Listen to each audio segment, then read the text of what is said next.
101 ESPN.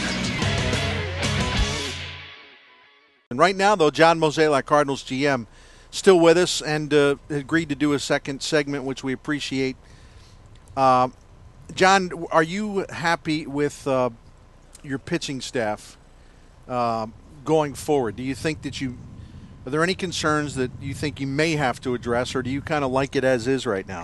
Well, I definitely like it as is in terms of the names and faces that we have competing for jobs. But, I think the end game is going to be how does it all shake out? Who ends up being the fifth? If it ends up being someone like Kyle McClellan where you start to deplete the bullpen, what ramifications will there be? But I think as we sit here today, we have enough guys competing for that fifth spot that should allow us to have some depth in the rotation later.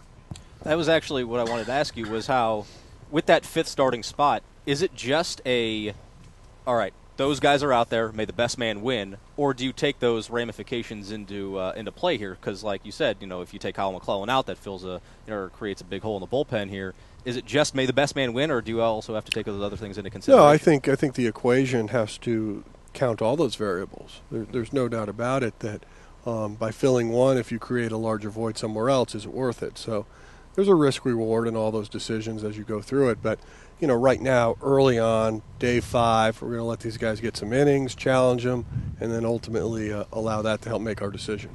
What young pitchers are you curious to really take a look at this year? We're not implying that these are guys who will make the team, but, obviously in any camp there are people that grab your attention. Who's keen on your mind right now? Well, obviously, when you look at kind of that I-55 corridor, I think that's how I always answer this question on maybe some of the faces we may see this year coming up or down. And right now that comes to mind, it would be Adam Ottavino.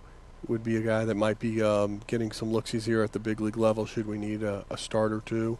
When you look at the bullpen, Parise is someone that's been throwing the ball very well the last couple of years. Salas is another name that comes to mind. And then the other two that have big arms that will be challenged is Sanchez and Samuel. So the good news is we have a lot of options. We have a lot of different guys throwing the ball well. I definitely think we're pretty deep in the right-hand relief side of things in our minor league system.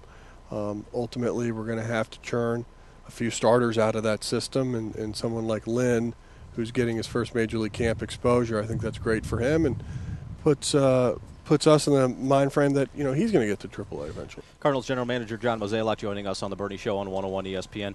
In regards to McClellan, if he does not win that job and he goes back to the bullpen, would it be pretty much safe to say that he would not become a starter again if you shorten him up and he goes back to that role again? So if you take him out, you're not going to want to move him back and forth, whereas Rich Hill and Jaime Garcia, they're starters, and they could go back to AAA and they could always come up. But if you make that move away from McClellan, is it safe to say that he wouldn't do that later on?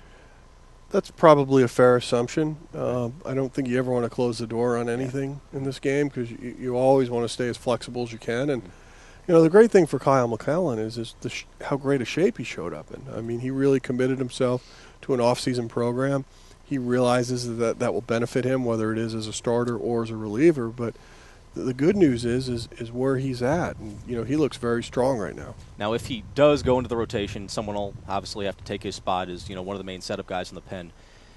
Where is Jason Mott for you right now? Because last year he had such a phenomenal spring training and then got off to a slow start, and he was kind of working on some things during the course of the season.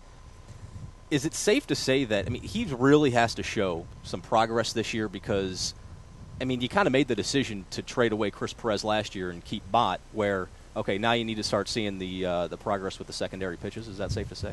No, that is. There's no doubt about that. Last year was a great experience for him, but this year he has to build on it. It's no different than our Tyler Green conversation. As guys get their feet wet, get exposure, that's fabulous. But this game's all about performance. And at this level, when you sit where I sit, that's what you have to have. You can have a few guys on your roster that are growing and learning, but you have a lot of guys on this roster that have to be performing at a high level and contributing. Is he definitely on this team, or does Jason Mott have to earn a spot? I would say it's highly probable he's on this team. There's no reason I would take the bait and answer that today because lots of things happen. Cardinals general manager John Mozeliak joining us for another minute here on the Bernie Show on 101 ESPN. When you kind of look at the construction of this club right now and looking at the bench, a lot of attention has been paid to the backup outfield spots. You know, you have Rasmus in center, Ludwig in right, and then Holiday in left. But as far as the backups go, there's so much being put out there, and I don't understand it, as a potential backup, a true backup to Colby Rasmus in center field, and how there may not be somebody here right now who's definitely that guy. My contention is that Ryan Ludwig is one of the most underrated defensive players, and he was so good, and the Dodgers know that because I think in that 15-inning game he threw out Manny Ramirez, and he's so good.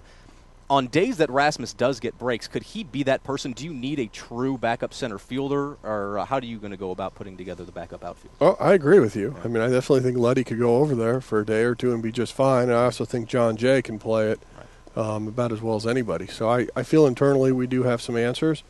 Clearly, when you look at what's out there externally, I can't come up with a name that could play center field and do it any better than what we have. One thing about Rasmus, though, is throughout the minors, he did very well against left-handed pitchers. I would expect he's going to make that progression in the majors. Yeah, I would advocate for Rasmus to play a lot, whether it's left-hand pitcher or right-hand. I just think he's that type of player, and he needs that type of exposure so he can grow. He really looks strong, by the way. That's another guy who physically, at least to me, is pretty striking as you see him checking into spring training. I'm telling you, they're all in good shape this year.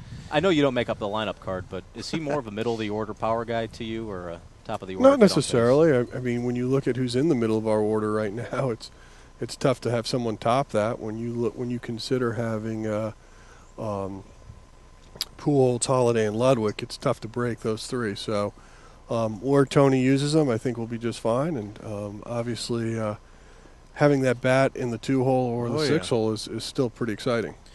John Mozeliak, thanks for your time today. We appreciate it very much. Thank you, guys. Mo, we didn't ask you about it, the Pujols contract. There's nothing to report. So I'm covering my backside with my audience because they're going to say, I can't believe you didn't ask him about the Pujols contract.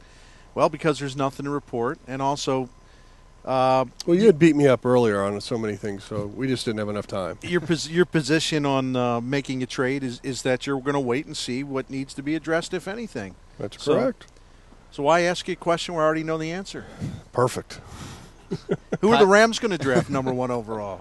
Well, that I don't know, but I know that's going to be a very, very, very tough decision. Maybe Scott Boras needs to get into that NFL field there, represent some of those players. Could you imagine negotiating with him for a first overall pick? You know, can't you see like Ndamukong Suh calling Billy Devaney? By the way, I want $1 billion. I just hired Scott Boras. No. Mo, thank you, sir. Thank you. All right, that's John Mozeliak.